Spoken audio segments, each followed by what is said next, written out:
વાળા શ્રી વલ્લભ છે. કૃષ્ણ નામ સહસ્ત્રસ્ય શ્રી પુરુષોત્તમ સહસ્ત્રનામની રચના મહાપ્રભુજી કરી.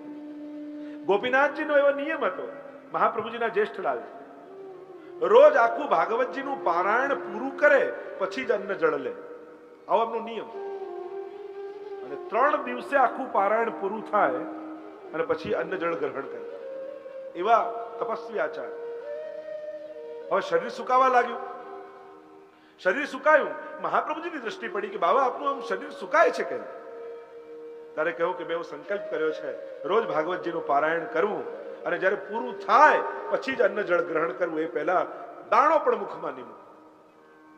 3 દિવસે વારો આવે ને શરીર સુકાતું જાય. અને ત્યારે મહાપ્રભુજી કૃપા કરી પુરુષોત્તમ સહસ્ત્રનામની રચના કરી અને કહ્યું બાબા કાલથી આ પુરુષોત્તમ સહસ્ત્રનામનો આ પાઠ કરજો, સમગ્ર ભાગવતજીનું ફળ આપને મળશે. અને આજે પણ પુરુષોત્તમ સહસ્ત્રનામનો પાઠ કરો, સમગ્ર ભાગવત પારાયણનું પુણ્ય મળે છે. અને એ રીતે જ્યારે ગોપીનાથજીને રોજ ભાગવતજી પારાયણ કરતા જોયા તો ગુસાઈજીને થયું મારે પણ કઈ નિયમ લેવો જોઈએ. તો ગુસાઈજીનો નિયમ હતો રોજ 10મ સ્કંદનું પારાયણ કરતા પછી અન્ન જળ લેતા. એમને અવેર થઈ જતી. એટલે મહાપ્રભુજીએ ત્રિવિધ નામાવલી રચી છે. અને ત્રિવિધ નામાવલીમાં સમગ્ર 10મ સ્કંદની ઠાકોરજીની લીલાના નામોનું સંકલન છે. આમ ઠાકોરજીના 1000 નામ કહેવા વાળા શ્રી મહાપ્રભુજી છે. અદ્ભુત છે પુરુષોત્તમ સહસ્ત્રનામ. જો ભાગવતજી જ્યારે જ્યારે તમે કોઈ અધ્યયન કરતા હો કે વાંચન કરતા હો તો પુરુષોત્તમ સહસ્ત્રનામના એક સ્કંદના નામાવલી પહેલા જુઓ અને પછી ભાગવતજીના એક અધ્યાય આદિનું તમે જો દર્શન કરો, પાઠન કરો તો મહાપ્રભુજીએ કેવી સુંદર અદ્ભુત રીતે પુરુષોત્તમ સહસ્ત્રનામ રચ્યા છે. સમગ્ર ભાગવતજીનું સંકલન એમાં આવી જાય છે. કારણ કે સ્વયં ભાગવત રૂપ તો મહાપ્રભુજી છે. શ્રી ભાગવત તત્વજ્ઞ છે. ભાગવતના તત્વને જાણનારા મહાપ્રભુજી છે. એ ભાગવત સમુદ્રનું મંથન કરવા વાળા મહાપ્રભુજી છે. અને એમણે મંથન કરી આ સહસ્ત્ર નામો પ્રગટ કર્યા છે. અને એટલા માટે ગુસાઈજી પ્રભુચરણ મહાપ્રભુજીને વંદન કરતા કહ્યા કૃષ્ણ નામ સહસ્ત્રસ્ય વક્ત્રે નમઃ. આગળ નામ 56મા નામને ગુસાઈજી પ્રભુચરણે દર્શન કરીને કહ્યું ભક્ત પરાયણાય નમઃ. ભક્ત પરાયણાય નમઃ. ભક્ત પરાયણાય નમઃ. ભક્ત પરાયણાય નમઃ. ભક્ત પરાયણાય નમઃ. ભક્ત પરાયણાય નમઃ. શ્રી મહાપ્રભુજી ભક્તોને આપના નિજ ભક્તોને પરાયણ છો. નિજ ભક્તોને પરાયણ, એમના ઉદ્ધાર કરવામાં તત્પર, એમાં સ્નેહ રાખવા વાળા. નિજેચ્છાતઃ કરિષ્યતિ એ શ્લોકની ટીકામાં એક વાત એમ પણ કરવામાં આવી કે નિજેચ્છાતઃ કરિષ્યતિ એટલે પ્રભુ એની નિજ ઈચ્છા પ્રમાણે કરશે. બીજો એક ભાવ એમ બતાવ્યો નિજજનોની ઈચ્છા પ્રમાણે કરવા વાળા. નિજેચ્છાતઃ કરિષ્યતિ એટલે કે પ્રભુની ઈચ્છા મનમાં ક્યારે જાગે? આ વૈષ્ણવના હૃદયમાં જ્યારે કોઈ મનોરથ યા ભાવના જાગે ને એ વૈષ્ણવનો મનોરથ નથી હોતો, એ ઠાકોરજી આપેલો મનોરથ હોય છે. આ પ્રભુએ પ્રેરેલો મનોરથ હોય છે. ત્યારે આપણને સભાનતા આવી જઈએ આ મારો વિચાર નથી, આ ઠાકોરજી આપેલો વિચાર છે. જો ઘણીવાર પ્રભુ કોઈની જીભનો ઉપયોગ કરીને બોલે, કોઈની આંખનો ઉપયોગ કરીને જુએ, કોઈના હાથનો ઉપયોગ કરીને મદદ કરે, પણ એ સમયે આપણી અંદર સભાનતા જોઈએ. હમણાં આ નથી બોલ્યા, આમની જીભનો ઉપયોગ કરીને ઠાકોરજી મારા માટે બોલ્યા છે. હમણાં આમણે નથી જોયું, ઠાકોરજીએ મારે આ સત્કર્મને જોયું છે. આમની આંખનો ઉપયોગ કરી આ વ્યક્તિનો હાથ આપણને દેખાઈ જાય અને એનો આભાર માનીએ, પણ એ હાથમાં ઘણીવાર ભગવાનનો હાથ હોય છે, એ આપણને દેખાતો નથી હોતો. કે પ્રભુએ હાથ લાંબો કરેલો છે. ઘણીવાર પ્રભુ કોઈ ને કોઈ વ્યક્તિનો ઉપયોગ કરી આપણી મદદે સામે ઉભા હોય છે, પણ આપણને વ્યક્તિ દેખાય છે, પણ એની ભીતર આપણી મદદ માટે પ્રવેશેલા એક ક્ષણે ભગવાન આપણને નથી દેખાતા. એક ક્ષણે એની ભીતર આપણા માટે ભગવાને પ્રવેશ કરેલો હોય છે. અને જ્યારે એ દેખાય ને ત્યારે ઉપકાર ભગવાનનો માનીએ છીએ. આપણી તકલીફે થોડીક મદદ કરે ને એને 10 વાર થેન્ક યુ કહી દઈએ, પણ જન્મથી લઈને આજ સુધી જે મદદ કરતો આવ્યો એ ભગવાનના ઉપકારો આપણને દેખાતા જ નથી. ઘણા તેમ થાય ભગવાનને મારી જોડે જ શું વાંધો છે, મારું જ કઈ થતું નથી, બાકી બધાનું થાય. અરે તને જન્મ આપ્યો એ ઓછો છે? તને આંખો આપી, તને હાથ આપ્યા, તને પગ આપી, તને જીભ આપી. ભગવાને કેટલું ઘણું બધું બધાને આપેલું હોય છે, પણ આપણને જે ન મળ્યું હોય એનો જ વિચાર આવતો હોય છે. અને એટલા માટે પ્રત્યેક ઉપકારના મદદમાં ભગવાન છે. કારણ કે આપણે કોઈને મદદ કરી શકીએ છીએ, સુખી નથી કરી શકતા. સુખી તો પરમાત્મા જ કરે છે. ભગવાનનો એક ખરાબ આદત એવી છે ને, એક બહુ ખરાબ આદત ભગવાનને છે, એક જ કે બધું એ આપે પણ ક્યારેય કોઈને કહે નહીં કે મેં તને આપ્યું છે. બસ આ પ્રભુની એક બહુ ખરાબ આદત છે. અને એટલા માટે આપણને બધાને એમ થાય કે મેં મહેનત કરીને મને મળ્યું, આમાં ભગવાન વચ્ચે ક્યાંથી આવ્યા? પેલાએ આપ્યું ને મને મળ્યું, એમાં ભગવાન વચ્ચે ક્યાંથી આવ્યા? મારી હોશિયારી ને હું કમાયો, એમાં ભગવાન વચ્ચે ક્યાંથી આવ્યા? અરે તને બુદ્ધિ આપી એ ભૂલી ગયો? આપણને તેમ લાગે કે કોઈ હાથમાં મૂકે ને એ જ આપ્યું કહેવાય, પણ તને હાથ આપ્યો એ કેમ ભૂલી જઈએ છીએ? આપણને હાથમાં કોઈ આપે ને તો આપેલું દેખાય છે, પણ જેને હાથ આપ્યો એ નથી દેખાતું. આપણા બધાની તકલીફ જ હોય છે. એટલે વૈષ્ણવ તો સતત તો શ્રી મહાપ્રભુજી ભક્ત પરાયણ છે, ભક્તોને આધીન છે. ભક્તો જેવી ભાવના, જેવા મનોરથો કરે, મહાપ્રભુજી એ કરવામાં તત્પર થઈ જાય છે. મહાપ્રભુજીને એમાં પ્રસન્નતા થાય છે. ભક્તોને પરાયણ મહાપ્રભુજી છે. પુષ્ટિ ભક્તિની વિશેષતા જ આ છે ને. भक्त विरह कातर करुणामय डोलत पाछे लागे.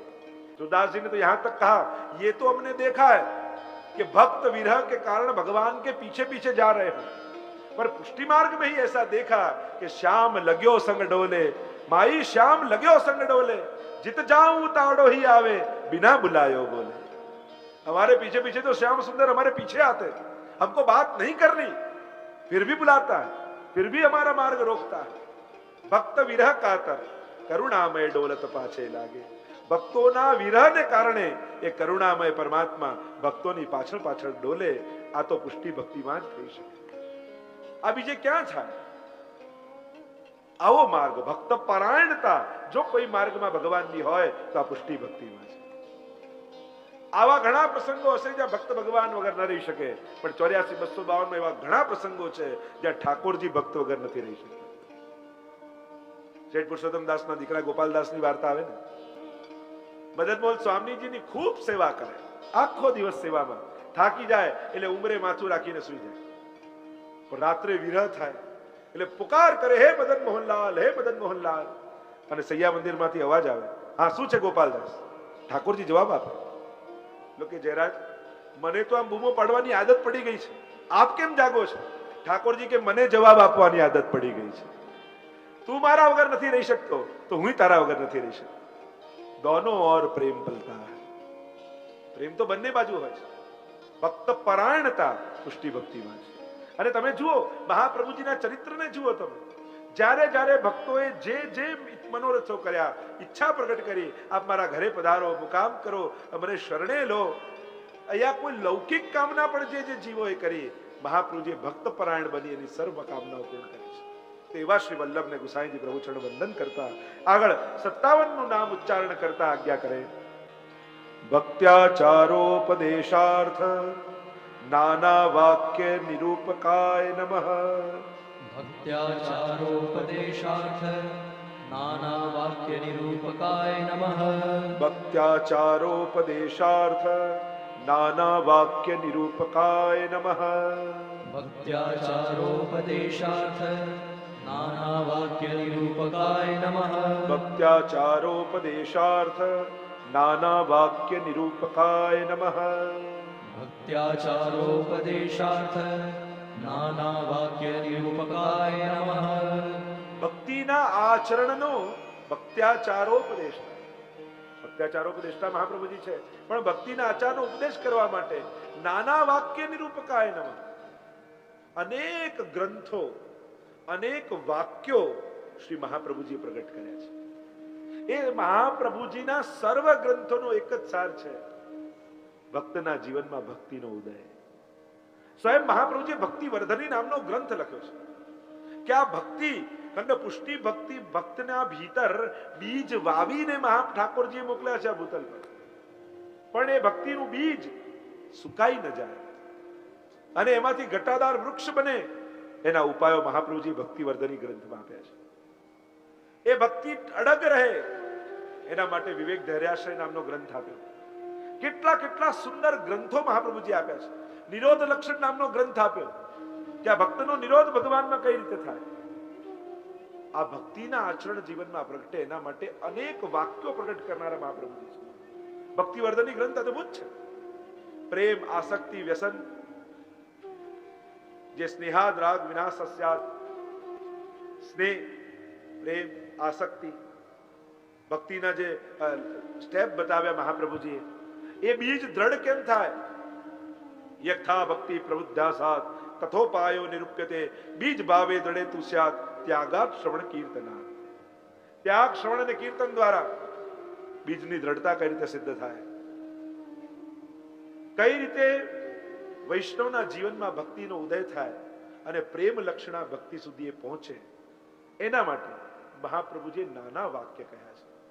હું આના પર ઘણો વિસ્તાર થઈ શકે, કારણ કે નાના વાક્ય નિરૂપક તો આખો ષોડશ ગ્રંથ, સુબોધનીજી, તત્વાદિમ નિબંધ, તમે આ બધા ગ્રંથોને ક્યાં ક્યાં ભક્તિના સંલક્ષમાં, ઉપલક્ષમાં યા એને ભક્તિ વધારનારી વાત મહાપ્રભુજીએ ક્યાં ક્યાં કરી, એના પર ઘણી વિસ્તારથી આપણે ચર્ચા કરી છે. અને એટલે ષોડશ ગ્રંથમાં સૌથી પહેલો ગ્રંથ યમનાષ્ટક આપ્યો, કારણ કે ભક્તિના દાત્રી શ્રી યમુનાજી છે. અને એટલા માટે ષોડશ ગ્રંથમાં સૌથી પહેલો ગ્રંથ યમનાષ્ટક. પછી બાલબોધ, સિદ્ધાંત, મુક્તાવલી આપી કે કઈ રીતે સિદ્ધાંતની ભૂમિ ઉપર આ ભક્તિ રૂપી બીજને વાવવું અને ભાવ અને શ્રદ્ધાનું જલ આપવું. કારણ કે જો સિદ્ધાંતની ભૂમિ નહીં હોય તો તમારી શ્રદ્ધા ગમે ત્યાં ભટકી જશે. અને એટલા માટે એ ભાવરૂપી જલને સિદ્ધાંતોનો ઘાટ આપવો બહુ જરૂરી છે. નહીં તો ગમે તેટલો, જેમ તમે યમુનાજીને બહુ માનો, બરાબર, આપણે બધા જ માનો. હવે મથુરામાં તમે યમુનાજીના કાંઠે રહેતા હો અને યમુનાજીમાં પૂર આવે, તમારા ઘરના 2 માળ ડૂબી જાય, 3જા માળે ચડી જાઓ, 3જા માળે પણ પાણી આવી જાય, ત્યારે તમને ધોળ યાદ આવે, આજે યમુનાજી પધાર્યા મારે ઘેર રે, આજે આનંદની લહેર, આજે આનંદ યાદ આવે? ત્યારે તો જલ કાઢો કાઢો કાઢો કાઢો. કેમ? મર્યાદા છૂટી ગઈ, ઘાટ છોડી દીધો. એમ જ તમારી શ્રદ્ધા પણ એવી છે. આ શ્રદ્ધા આદરણીય છે, પણ જે દિવસે સિદ્ધાંતોના ઘાટ તોડી ગમે ત્યાં વિખરાઈ જશે, પછી એ શ્રદ્ધા ઉદ્ધારક નહીં રહે. અને એટલા માટે મહાપ્રભુજી નાના વાક્ય નિરૂપક, અનેક પ્રકારના વાક્યો કહી એ ભક્તિનો ઉદય કરે છે. અને ભક્તિવર્ધની આખું ગ્રંથ તમે જુઓ તો અદ્ભુત ગ્રંથ છે. કે આ અત્યારના સમયમાં કલયુગમાં પણ એમ તો 84 પ્રકારની ભક્તિ શાસ્ત્રોમાં કહી છે. 84 પ્રકાર ભક્તિના કહે છે. કઈ પ્રકારની ભક્તિ મહાપ્રભુજીએ પણ અને નારદજી તો ભક્તિ સૂત્રમાં ઘણી બધી ચર્ચાઓ કરી. સાતુ અસ્મિન પરમ પ્રેમ રૂપા અમૃત સ્વરૂપા ચ ય લબ્ધ્વાપમાન સિદ્ધો ભવતિ અમૃતો ભવતિ તુપ્તો ભવતિ. અને આ ભક્તિ એવી છે, એક ભક્તિ એવી છે જે જીવનમાં તૃપ્તિ આપી શકે છે. અને જેના જીવનમાં ભક્તિ પ્રગટ થઈ જાય ને, પછી એને ક્રોધ, લોભ, ઈર્ષા, દ્વેષ આ છોડવું ન પડે, કારણ કે પાકીને ખરી પડે. આ બધું ભક્તિ રૂપી વૃક્ષ જયારે ઘટાદાર થઈ જાય ત્યારે આ બધું ખરી પડતું હોય છે. એને છોડવાની મહેનત ન કરવી પડે. ભક્તિ ઉદય. અત્યારે કલયુગમાં આ બધા ઉદ્વેગોનું સમાધાન કોઈ હોય ને તે ભક્તિ છે. પ્રત્યેકના જીવન, આ કથા પણ બહુ મોટું સોશિયલ વર્ક છે, કે દરેકના જીવનમાં ભક્તિનો ઉદય થાય એટલે એના જીવનમાં એક પરિવર્તન, એની જીવન જીવવામાં એક પરિવર્તન આવે છે. એ ભક્તિ એને સુંદર કરી દે છે. ભક્તિ સુંદરી માયાદાસી 2 મુહૂર્ત પ્રગટાવી, એમાં નખસિક સુભગા શ્રી હરિને મન ભાવી. ગોપાલદાસજી વલ્લભાખ્યાનમાં કહે છે ભક્તિને સુંદરી કહી, માયાને દાસી. જે ભક્તિને પકડે એ સુંદર બને ગોપીજનો જેવો, અને જે માયાને પકડે એ દાસ બને દાસી. તો આમ શ્રી અનેક પ્રકારના વાક્યો કહી અને ભક્તિને પ્રગટાવનારા શ્રી મહાપ્રભુજી છે. આગળ કહ્યું, સ્વાર્થોજ્જિતાખિલ પ્રાણ પ્રિયાય નમઃ. સ્વાર્થોજ્જિતાખિલ પ્રાણ પ્રિયાય નમઃ. સ્વાર્થોજ્જિતાખિલ પ્રાણ પ્રિયાય નમઃ સ્વાર્થોજ્જિતાખિલ પ્રાણ પ્રિયાય નમઃ સ્વાર્થોજ્જિતાખિલ પ્રાણ પ્રિયાય નમઃ સ્વાર્થોજ્જિતાખિલ પ્રાણ પ્રિયાય નમઃ સ્વાર્થોજ્જિતા, સ્વાર્થ છોડીને જેને પોતાના સમગ્ર પ્રાણ પ્રભુને અર્પણ કર્યા છે એવા પોતાના ભક્તોને વાલા શ્રી વલ્લભ છે, જેણે પોતાનું સર્વસ્વ ઠાકોરજીને સમર્પી દીધું છે. મહાપ્રભુજી તો સનાતન આજ્ઞા કરે છે, સુખી થવું છે તો એક જ ઉપાય, સર્વ સમર્પિતમ ભક્ત્યા કૃતાર્થોસી સુખી ભવ. બધું જ પ્રભુનું છે એમ માની એમને સમર્પણ કર તો સુખી થઈ જઈશ. આ એક જ ઉપાય. બાકી મારું મારું મારું મારું કરનાર બધા જ દુખી થાય. અને પેલું કઈ કે આપણે જેમ બોલીએ એમ ઠાકોરજી કરે, આપણે કહીએ મારું મારું મારું મારું તો પ્રભુ કે તને મારું, અને આપણે કહીએ તારું તારું તારું તો પ્રભુ કે તને ભવસાગર તારું. જેમ તમે બોલો એમ પ્રભુ કરે. અને એટલા માટે જેને સર્વસ્વ પ્રભુને સમર્પણ કરી દીધું છે. 84-252 આદિની વાર્તા તમે જુઓ. દામોદાસ સંભલવાળા જયારે ગયા, જે બધું હતું બધું પધરાવી દીધું, સર્વ સમર્પણ. માણેકચંદની વાર્તામાં જુઓ, હાથ જોડીને કહ્યું કે હવે સંસાર નહીં ભોગવાય, બ્રહ્મ સંબંધ લીધું, સર્વ સમર્પણ કરી દીધું. અમારી જરૂર ન હોય તો અમને વેચી નાખો બજારમાં, અને જે ધન આવે સેવામાં ઉપયોગ કરજો, બાકી આ દેહ પ્રભુને દીધો, હવે આ દેહથી સંસાર નહીં ભગવત સેવા કરવી છે. આ સર્વ સમર્પણ. પ્રત્યેક વાર્તાઓમાં તમે જુઓ, જ્યારે બ્રહ્મ સંબંધ લીધું ત્યારે ખાલી બોલ્યા નથી, પ્રભુને સર્વસ્વ ધર્યું તો પ્રભુએ પણ પોતાનું સર્વસ્વ એમને આપી દીધું છે. આ તો પરસ્પર છે. બસ પ્રભુને એટલો ભરોસો જ આપણે અપાવવાનો છે કે હે પ્રભુ, તમારા સિવાય અમારું બીજું કોઈ નથી. આ ભરોસો જે દિવસે ઠાકોરજી તમે ઠાકોરજીને અપાવી દીધો ને, એ દિવસે તમારા કોઈ કાર્ય એવા નહીં હોય જે થયા વગર ના રહી જાય. એ ભરોસો આપણે પ્રભુને નથી અપાવી શકતા. એમ તો આનાથી થઈ જશે, પેલાથી કરી લઈશું, આનાથી કરી લઈશું. કથામાં અને પ્રસંગમાં કેમ કે ભગવાન ભોજન કરતા એકદમ વૈકુંઠમાં દોડ્યા, દ્વાર પાસે આવ્યા, પાછા ઉભા રહી ગયા, પાછા આવીને ભોજન કરવા બિરાજી ગયા. લક્ષ્મીજી પંખો કરતા હતા અને પૂછ્યું કે પ્રભુ આ કર્યું શું? ભોજન કરતા હતા અને ઉભા થઈને ભાગ્યા, દરવાજે આવીને પાછા કેમ આવીને બિરાજી ગયા? પ્રભુએ કહ્યું કે મારા ભક્તને પૃથ્વી પર કોઈ મારી રહ્યું હતું, પથ્થરો ફેંકી રહ્યા હતા, મને પોકારતો હતો એટલે હું દોડ્યો બચાવવા, તો પાછા કેમ આવ્યા? કે એને પણ પથ્થર ઉપાડી લીધો ને એ મારવા લાગ્યો, એટલે મને થયું કે આને પથ્થર મળી ગયો છે, મારી જરૂર નથી. એમ પ્રભુ ઘણી વાર આપણા માટે ઉભા થઈને દોડતા હોય છે, પણ પાછા આવીને બેસી જાય, કારણ કે આપણને કોઈ ને કોઈ સાધન રૂપ પથ્થર મળી જતા હોય છે, અને પ્રભુને થાય કે આને સાધન મળી ગયું, હવે મારી જરૂર નથી. તો वो तो सब कुछ करने वाले हैं. તો આમ જેણે સર્વસ્વ પોતાના પ્રાણ સુદ્ધા પ્રભુને અર્પણ કર્યા છે એવા ભક્તો મહાપ્રભુજીને અતિ પ્રિય છે.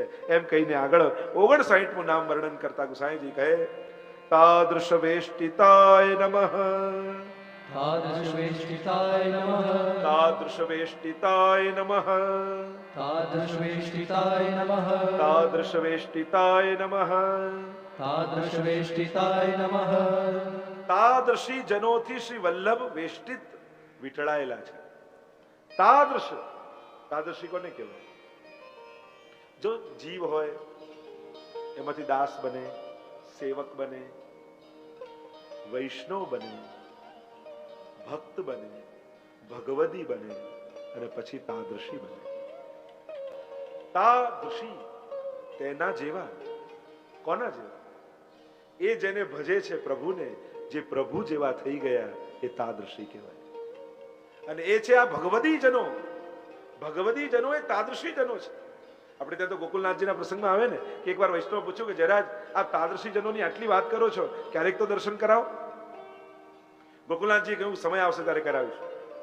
એકવાર ગોકુલનાથજીનો જન્મોત્સવ હતો, ખૂબ આનંદ ઉત્સવ થઈ રહ્યો હતો, અને બધા પ્રસાદ લેવા બેઠા હતા. મહાપ્રસાદ લઈ રહ્યા છે, અને એક વૈષ્ણવ પ્રસાદની પાતળની સામે બેઠો બેઠો રડી રહ્યો છે. નથી પ્રસાદ લેતો, નથી કોઈ વાત કરતો, બસ રડે જાય રડે જાય રડે જાય. આજુબાજુ જે વૈષ્ણવ હતા એમને કહ્યું કે રડીને મંગલ કેમ કરે છે? આટલો સુંદર ગોકુલનાથજીનો જન્મોત્સવ છે, તું રડીને મંગલ કરે છે? આટલો સુંદર મહાપ્રસાદ સામે પડ્યો છે, પ્રસાદ લે. જેટલું સમજાવે એટલું વધારે રડે. પેલા બંને વૈષ્ણવને થયું કે આ મંગલ કરે છે, જઈને ગોકુલનાથજીને ફરિયાદ કરી, આપના જન્મોત્સવમાં રડી રડીને મંગલ કરી રહ્યો છે, આપ સમજાવો. ગોકુલનાથજી પધાર્યા ને કહ્યું કે તું ઊભો થઈ જા, તારાથી પ્રસાદ નહીં લેવાય, તું ઘરે જતો.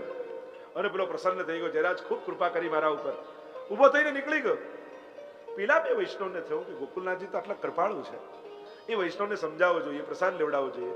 ઊભો કરીને મોકલી દીધો અને એ પણ હસતો હસતો ઘરે જતો રહ્યો. થયું શું? લાવ તપાસ કરી. શોધતા શોધતા એના ઘરે આવ્યા. નાનકડું તૂટેલું ફૂટેલું ઝૂંપડું હતું. દરવાજો ખટખટાવ્યો, દ્વાર ખોલ્યા અને વૈષ્ણવ આંગણે જોયા. હરખાઈ ગયો વૈષ્ણવ. આવો આવો આવો. વૈષ્ણવ અંદર પધરાવીને લાવ્યા. તૂટેલી ખાટ હતી એમાં બંનેને પધરાવ્યા. જલપાન કરાવવા લાગ્યા. આ બધું મૂકો, અમે તો જાણવા આવ્યા છે. સુંદર સુંદર ઉત્સવ ચાલી રહ્યા હતા. ગોકુલનાથજીનો આટલો સુંદર ઉત્સવ ચાલી રહ્યો હતો. આવા સુંદર મહાપ્રસાદ સામે પડ્યા હતા. તમે રડી કેમ રહ્યા હતા? અને ગોકુલનાથજી તમને ઉભા કરીને મોકલી દીધા અને પ્રસન્ન થતા થતા તમે ઘરે જતા રહ્યા. કારણ શું સમજણમાં ના આવી? અમે જાણવા આવ્યા છે. ત્યારે પેલા વૈષ્ણવનું હૃદય ભરાઈ આવ્યું. આંખમાંથી અશ્રુઓ છલકાવા લાગ્યા. બોલ્યા, હું બહુ નિષ્કંચન વૈષ્ણવ છું, મારી પાસે કાંઈ નથી, તૂટેલું ઝૂંપડું છે, પણ ગુરુદેવની કૃપાથી ઠાકોરજી મારા ઘરે બિરાજે છે. સારો સમર્પિત કરીને લઉં છું.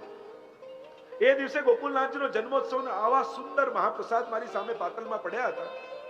એ સુંદર મહાપ્રસાદ જોઈ મને મારા ઠાકોરજીનો રાજભોગ યાદ આવતો હતો. કારણ કે એ દિવસે હું મારા ઠાકોરજીને રાજભોગમાં સૂકો રોટલો ને મીઠું ધરીને આવેલો.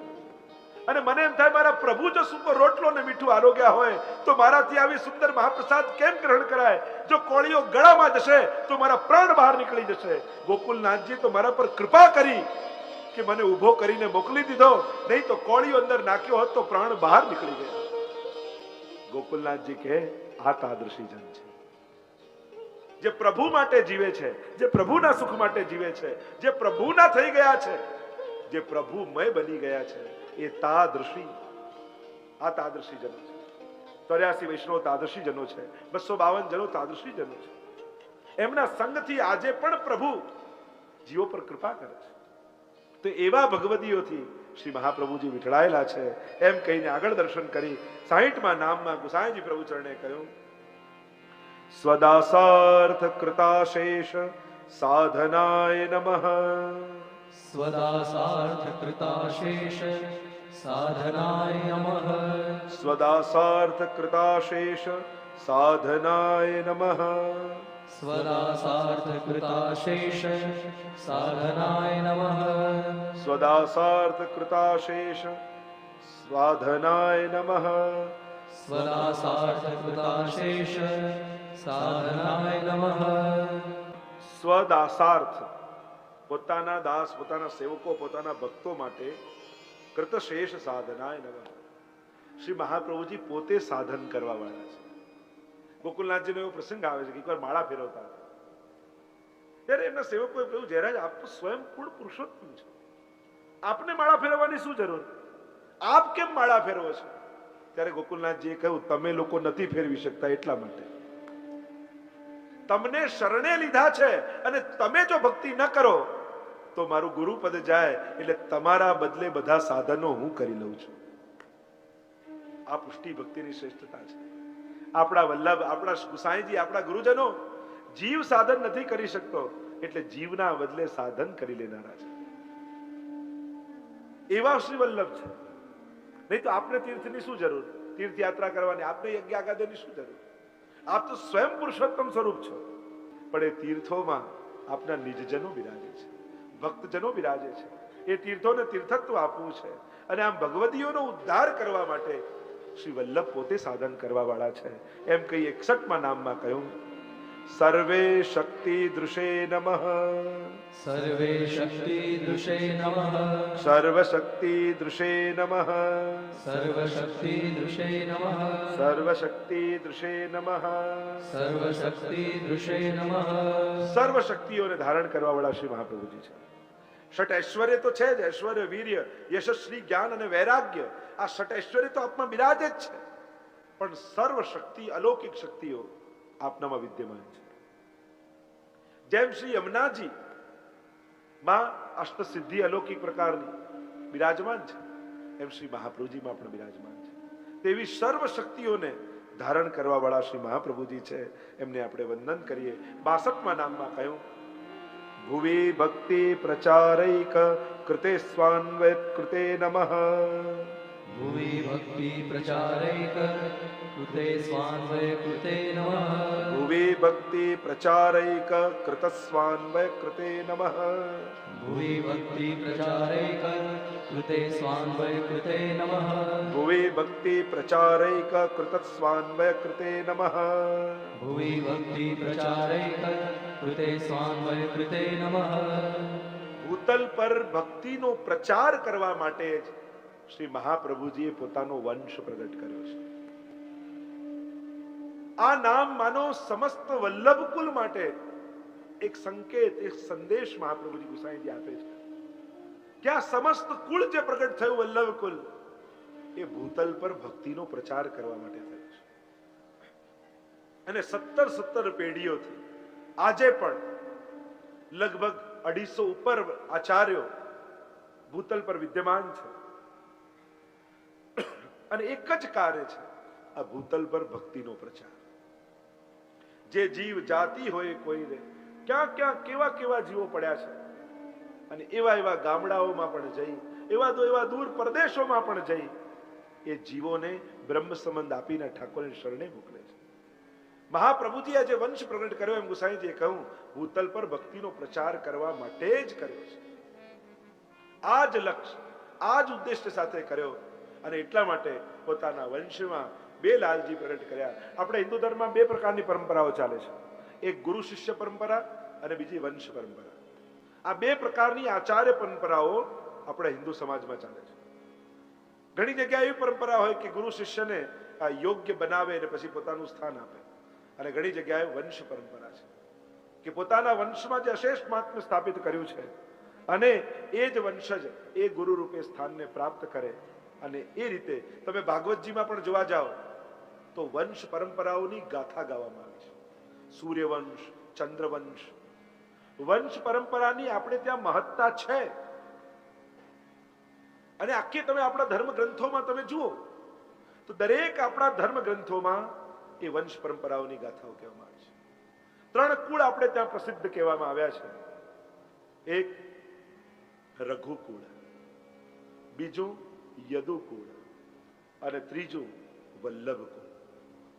જો યદુકુળ અને રઘુકુળ જ્યારે ભૂતલ પર હતું ત્યારે આપણે નહોતા, પણ હું ને તમે બંને ભાગ્યશાળી છીએ કે જ્યારે વલ્લભકુલ ભૂતલ પર છે ત્યારે આપણે બધા જ છીએ.